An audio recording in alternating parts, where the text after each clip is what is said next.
From the Watergate Building in Washington, this is Hotline TV.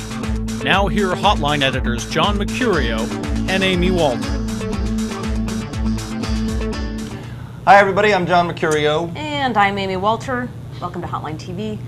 New Washington Post ABC News poll of likely Iowa GOP caucus participants finds Mitt Romney continuing to hold on to a solid lead in the Hawkeye state. John, will we see Giuliani McCain start to concede Iowa? Absolutely not. Right, this is probably a lot more of a conservative Republican base than they're looking at in states like New Hampshire, but nobody's going to be conceding Iowa to Romney, no matter what happens this weekend in Ames. Especially somebody like Giuliani, who's still running strong in the state. McCain falling back. I think he's now tied with Huckabee, with Mike Huckabee in the state of Iowa. So tough to see at this point how McCain makes a comeback, but we've got several months to wait. He's not going to be participating in the Ames straw poll this weekend, which could or could not work out to his benefit. But look, you're talking about you got a huge second tier of Republican candidates trying really hard to get up into what is currently a pretty shaky top tier of Republican candidates, people like Rudy Giuliani, Mitt Romney, Fred Thompson, but a large number of Republican voters saying that they're not that excited about the field as it exists right now.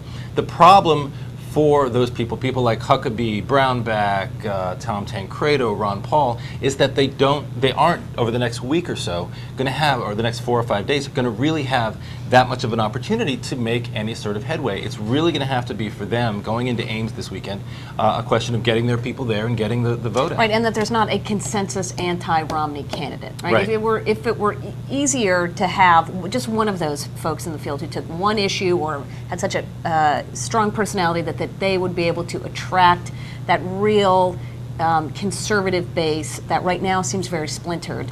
The one thing I thought that was interesting though in the Washington Post poll was when you asked the question about how committed are you to sticking with your choices, the base of support for Romney is not that deep. But what I thought was interesting going in his favor is that Giuliani was seen as the more electable in November. They thought that he would be the best general election candidate, but not by that big of a margin over Romney. So if the knock against Romney is, boy, you can't win Ames and be a conservative candidate and yet still find a way to be a strong general election candidate.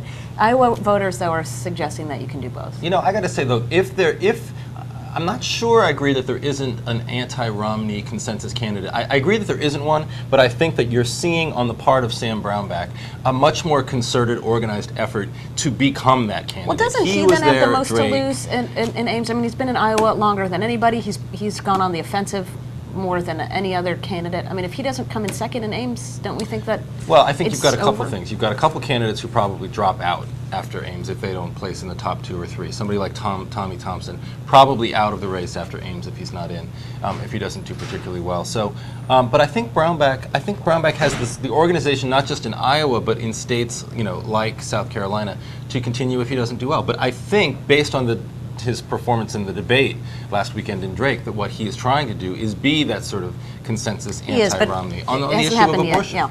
But it hasn't happened yet. That's exactly right. All right, well, there you have it. For now, the only things these guys are willing to concede to Romney is their receding hairline. So join us next time when we run our hands through Romney's lustrous lock on Iowa. I don't write this stuff, I swear. Well, but he has a lot of product, so I don't know if you can actually run your hair through product. So does Rick Perry, I noticed recently. Interesting. Not recently, I've noticed a long time ago. All right, thank you very much. We'll see you guys next time on Hotline TV.